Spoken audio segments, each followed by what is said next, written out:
Hi, this is Michael, and welcome back to next episode of the World War II Book Guide. Today we're going to talk about Tigers in the Mud, the wartime memoirs of Otto Carius.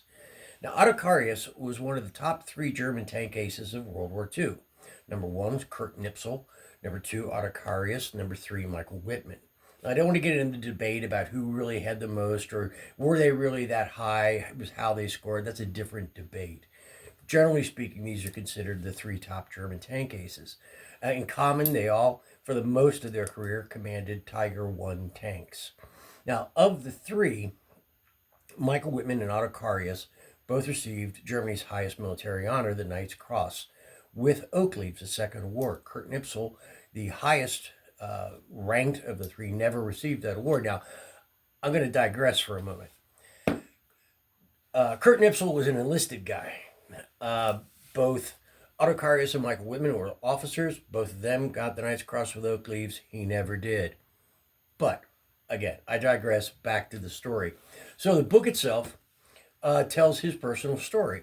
Now, he started out the war as a crewman on a Panzer 38T. Now, that was a Czechoslovakian tank that the Germans brought into service because of their own shortage of tanks. They used it in the campaign in Poland and in France and in the early stages of the war in Russia.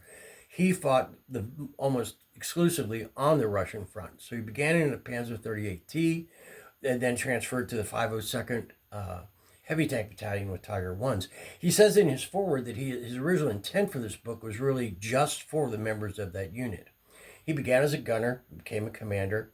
At the very end of the war, for a very brief period of time, he commanded a group of Yad Tigers on the Western Front against the Americans, but it was very brief. So most of the story is with the 502nd Heavy Tank Battalion in Russia.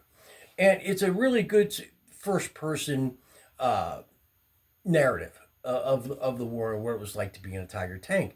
And he talks about the training, a lot about the maintenance, how difficult it was to maintain it, tactical operations, the fights that he was in, the people that were in his unit and his relationships with them. He also talks about the strengths and weaknesses of the Tiger. Its obvious strengths were its heavy armor and its 88 millimeter gun. Its principal weakness was its weight. It was a cumbersome tank and it had very limited mobility, particularly in some of the terrain that was very common to the Russian environment. So, but it's a great book from that perspective that he talks about the tactical use of the Tiger tank. Now, about the Tiger tank. So, Tiger tank saw its debut in 1942, and it was a brute force approach. There was nothing innovative about it, like the T-34 or the Panther. Well, though they copied the T-34 to a degree. But anyway, the Tiger tank was a massive tank, weighed about 60 tons, had very heavy frontal armor, and a very powerful 88 millimeter gun. About 1,350 of them were built during the war. A little bit less than 400 Tiger IIs were built. But it was a very powerful, very feared tank. And as I said, all three of the tank aces commanded Tiger I's. It had a great deal of respect. And this is his personal memoir. It's not for more of a general reader. It's more for people who are interested more in the tactical details or specific combat operations. But it's a good book to read, and I hope you enjoy it. Next time, we're going to talk about one of the classics, Crusade in Europe by Dwight Eisenhower.